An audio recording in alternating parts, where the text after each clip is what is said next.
Magandang araw, another day, at syempre another request granted na naman from the comment section. Request nga pala to ni Agape. Para daw sa anak niya, alam niyo itong follower natin na to, talaga namang follower and todo kung makasuporta, kung makapag-share ng mga post ko. Syempre kapag ganun yung follower, kailangan may reward yan. Wait ka lang ng konti Agape and maraming salamat sa'yo. Kung napansin niyo wala tayong tutorial dun sa unang part, alam niyo ba kasi nabura ko yung video and pati sa recently deleted, nabura ko kasi full storage na yung phone ko sa sobrang dami ng video na hindi ko ma-upload at hindi ko ma-edit agad-agad. Pero kung gusto niyo naman ng tutorial kung paano simulan tong dragon fruit, syempre, willing naman akong ulitin para sa inyong lahat. Okay, dito na tayo mag-focus sa ating dinadrawing. Agad-agad ay kulay na agad yung ginawa natin kasi nga nawala yung sketch. Color violet ang ginamit natin dito and color pink para sa pang-ibabaw. Pang-ibabaw or ipinatong ko doon sa violet para mas maging pink siya. Sorry, color red ata yung dragon fruit. Pero mukha pa rin naman tong dragon fruit, promise. Ganito ko nga pala pinatong yung color pink para magkaroon siya ng konting texture tingin. Kung napapansin nyo, ito na ulit yung gamit natin, yung ating acrylic marker kasi ang ganda talagang pangkulay. Parang simula kahapon, ito na yung gagamitin natin sa lahat ng ating drawing. Next naman is color green para sa pinakadulo ng ating bunga ng dragon fruit. And kung may mga request kayo, i-comment nyo lang and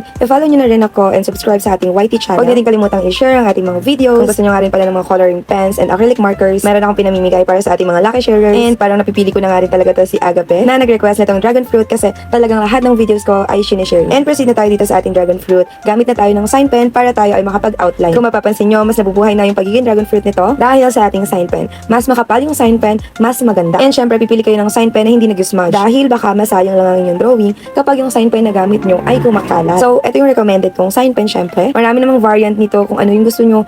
Go, bilhin nyo na. Para sa inyo rin yan. Sundan lang natin yung mga lines. Ito na yung mga lines na ginawa ko nung una. Kung paano ko nagsimula sa pag-outline nito, ganito rin yung pag-pencil ko nito doon sa una nating pag-draw.